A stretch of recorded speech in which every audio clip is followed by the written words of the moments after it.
Hello students, welcome to the new academic year. I am very happy to invite you all to this bridge course. First of all, we have to thank God for giving this opportunity to enjoy the bridge course. In this bridge course, we are going to recall what we have learnt in the previous year. Definitely it will be very useful for us to learn the new concept. On the basis of that, we are going to play some puzzles or quiz or some other activities. What you have to do? When you come to the bridge course, you have to be ready for taking notes with your notebook, pen, etc. etc. You should listen the class carefully. At the end of the concept, I will give you some of the activities. You have to listen it carefully and write the answer for each question in your notebook. Finally, we can discuss the answers and you can evaluate yourself. Okay children, today I have decided to recall 3 concepts what we had learnt in the previous year. The first one is our universe and the space. The solar system, the stars and the galaxies are the constituents of the universe. Then the next one is a space vehicle. With the help of a space vehicle, now it's possible for us to reach a planet away from Earth. That is called the rocket.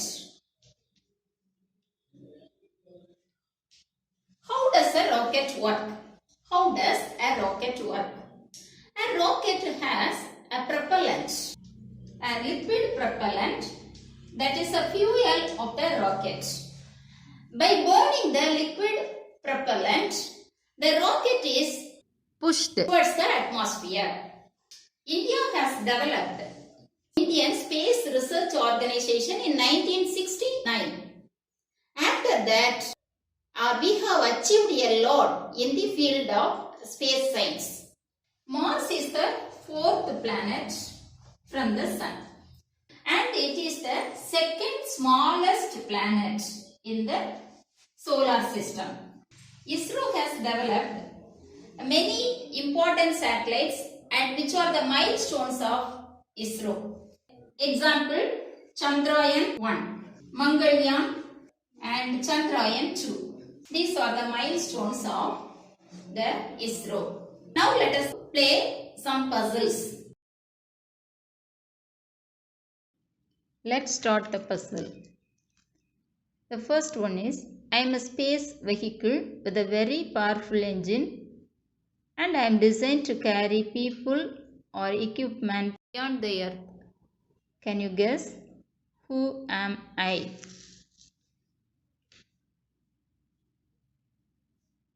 The answer is rocket. I was developed by Indian Space Research Organization and I am the first ever Indian satellite launched in 1975. Do you know who am I? I am Aryabhatta. Next one. I am the Mars vehicle. I am the unmanned mission to explore the surface of Mars launched by the PSLV rocket. Who am I?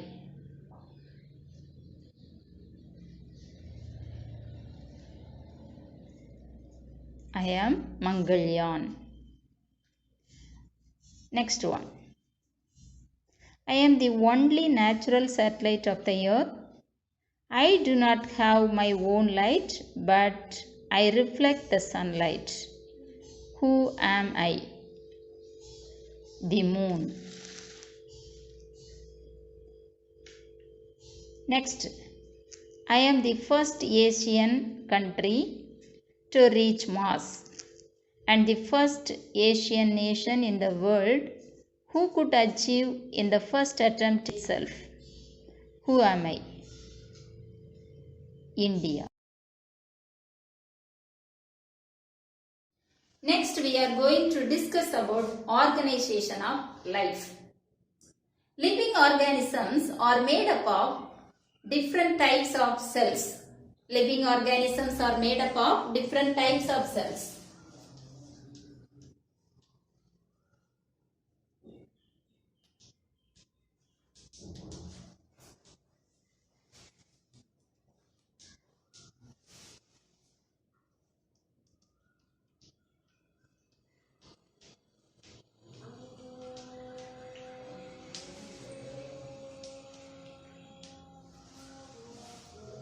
The living organisms are made up of different types of cells.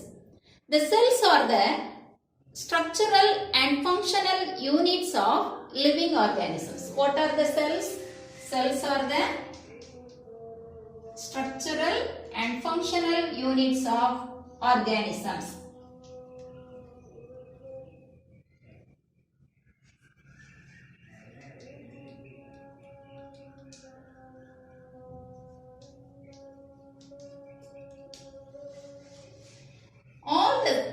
Each organism is made up of millions of, billions of, trillions of cells. And the cells join together to form tissues. And the tissues of same kind join together to form organs. And the organs of same kind join together to form organ systems.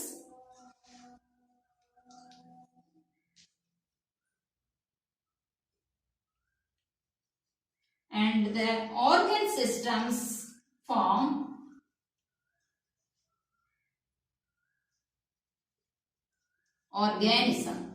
an organism. This is the basic organization of life. How is the life sustained in the world? Actually, the organisms are made up of different types of cells, and in these cells, the metabolic processes are going on. Metabolic processes are of two different types. One is the anabolism and the another one is the catabolism. So, by means of these metabolic processes, the life is sustained in the world. So, children, I think you would have understood this concept and recalled what you have studied in the previous year. Okay, now let's move on to the game, activity. So, children, I told you the cells of the same types are joined together to form the tissues. Do you remember what are the different types of tissues? Can you recall at least two different types of tissues? Yes? Good. Epithelial, blood tissue, nervous tissues, muscular tissues are all the examples for tissues. The tissues of same kind join together to form the organs. Can you give example for the organs? Eye,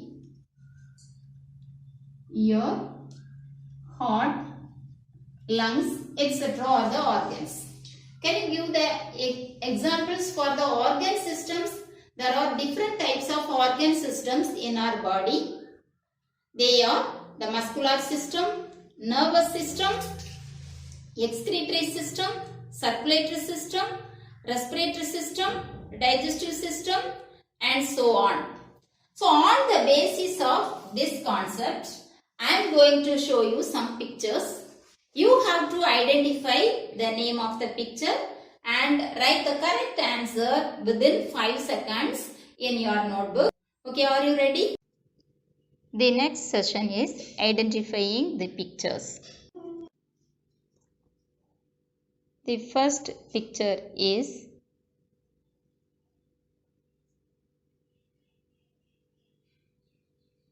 muscular system. The next one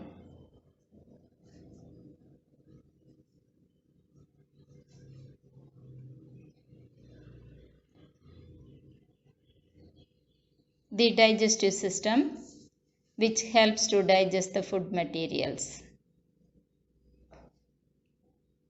Third one,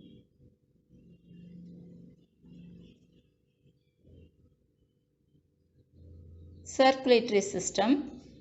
It helps to circulate the nutrients, oxygen, etc.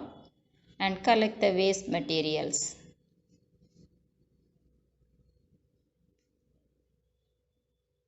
Fourth one,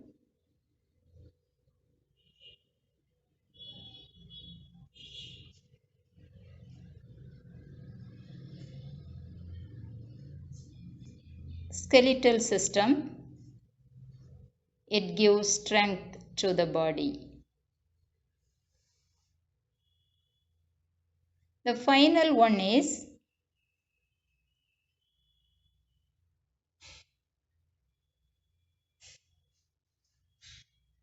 respiratory system, which helps to breathe in and breathe out.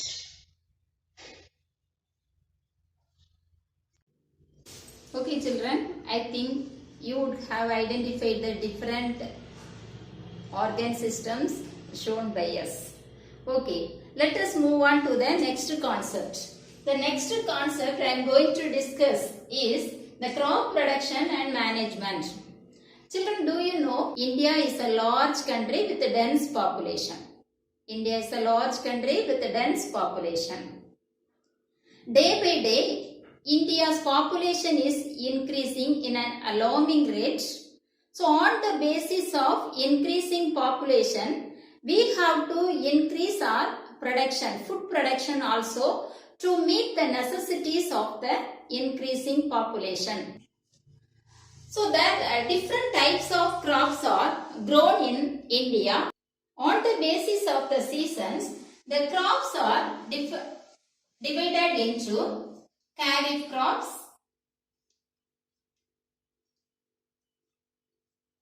on the basis of the seasons, the crops are classified into kharif crops, rabi crops and zaid crops.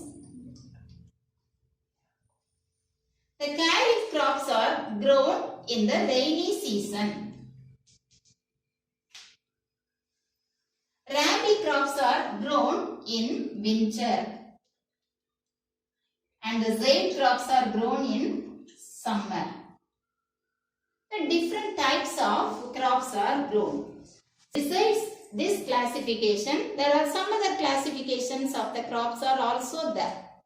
On the basis of the utility, the crops are classified into fodder crops, fiber crops, plantation crops, etc. etc. New technologies are applied in the field of crop production to increase the production. So there are so many agricultural practices are involved in the crop production. They start from the preparation of the soil.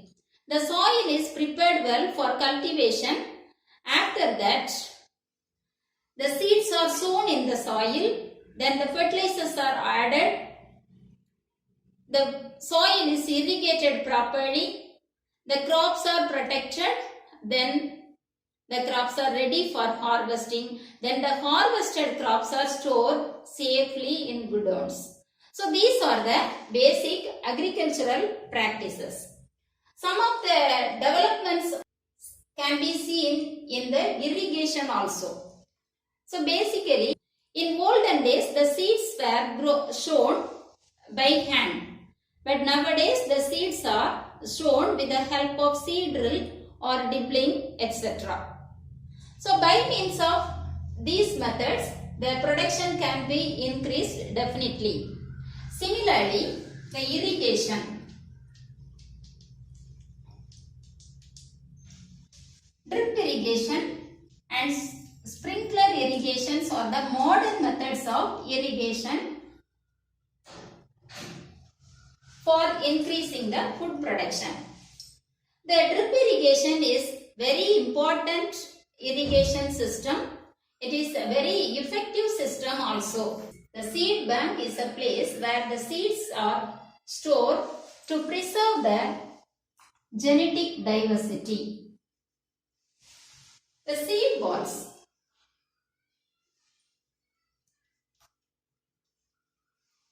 Seed balls are prepared by the environmentalists and they are thrown in the deep, dense forest to restore the ecosystem.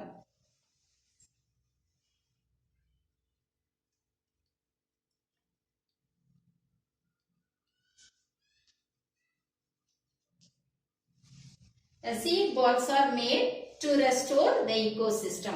These are some of the important concepts related with the crop production and management.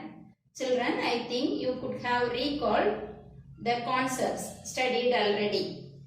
Children, now we have recalled about the crop production and management. On the basis of this concept, I would like to give you an activity that is a word game. Here, I will give you 5 words. The letters in the words are jumbled within them. You have to rearrange the letters to get a correct word as an answer. You have to do it for the homework. So this activity is for you to do at home.